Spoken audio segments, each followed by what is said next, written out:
Believers claim a true psychic can accurately foresee the future, and as proof of their skills, psychics may know a stranger's most intimate details.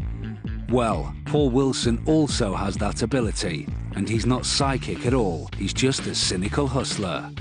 This is the Psychic Scam. This is an example of a hustler using a belief system to take advantage.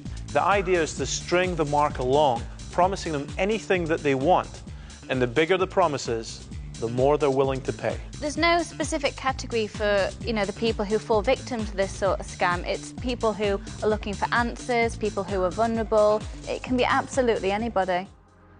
In order to put the psychic scam into play, Paul has rented an office and decked it out in mystical paraphernalia. He wants to attract in unwary punters looking for answers in their lives, and then bamboozle them into giving up their hard-earned cash. Come in. Hello. Nice to meet you. Paul, how are you? I'm good, thanks. Have a seat. Thank you very much. Oh, it's cold. The scam is about to begin. He's got his first customer, or Mark. And how are you today? Okay. Yeah? Yeah, interesting. Hello. It's time for the cold reading. How are you? I'm good, thanks. Okay. I'm nervous? a bit nervous. Yeah. This is really a get-to-know-you kind of session. I use some pretty unusual methods. Okay. Nothing to worry about. We won't burn anything. I basically like to try and see what kind of connection we've got. I'd like you to mix those up any way that you like. Any way is good. Paul uses fortune cards as a prop. He pretends to be getting signs off randomly picked cards. We'll make 3 piles any way that you like. And make 3 piles for me. Any way that you like. In fact, he's about to play out a pre-rehearsed script to suck the punters in and gain their trust. You've got an issue on your mind right now, don't you? I do get a feeling that you have something on your mind right now. Notice how he keeps saying the same thing to each person, and how the comments he's made is always correct for every victim, even though it's the same question. You don't take everything completely on face value. You like to weigh it up and balance it a little bit. One of the most difficult things about being a fake psychic is convincing someone that you do have psychic powers. And the way that I did this is using a technique known as cold reading. Now, cold reading starts as a very basic series of Barnum statements. That's 10 statements which could apply to anybody, and because people think that they apply to them specifically, they believe that you have some kind of insight that they don't have.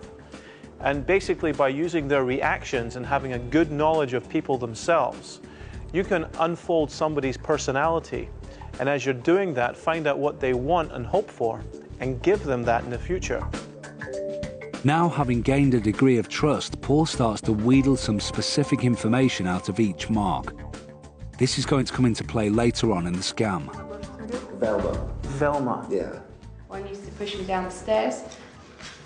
Pushed you down the stairs? Yeah. Let me ask you this, do you have a specific date in your life that is important? So tell me about that, a little bit about that. What was his name? John. It was John.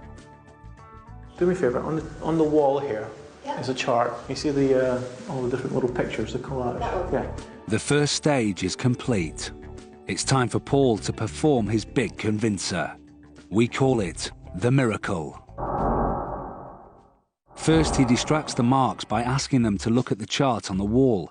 You'll find out why in a moment. Just give me a second's thought and tell me which ones relate to you the most. I want you to look over the pictures, give everyone a second's consideration for me. That's it. Now he shows each mark a notepad full of doodles. These doodles are meant to have been made by Paul whilst in a trance and are supposed to represent his contact with the spirit world. You know, I have personal readings with people quite regularly, but what I try and do is anything that comes to my mind, I write it down. I doodle, I do anything that it takes. Just watch.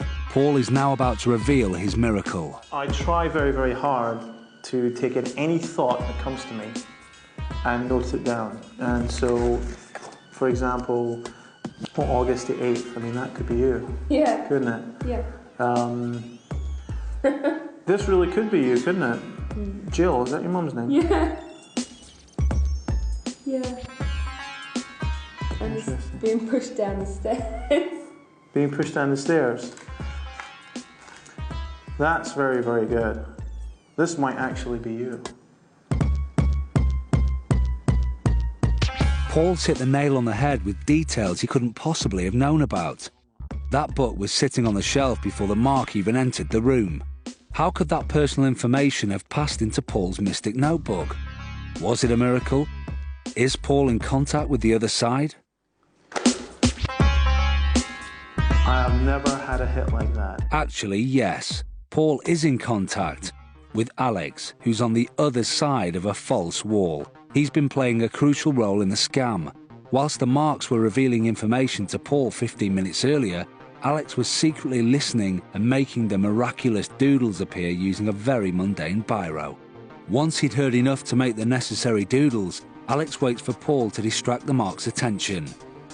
Then he subtly slips the pad through the secret hatch into the room, ready for the mark to retrieve it and believe it was there all along. You have to remember, they're not expecting a magic trick.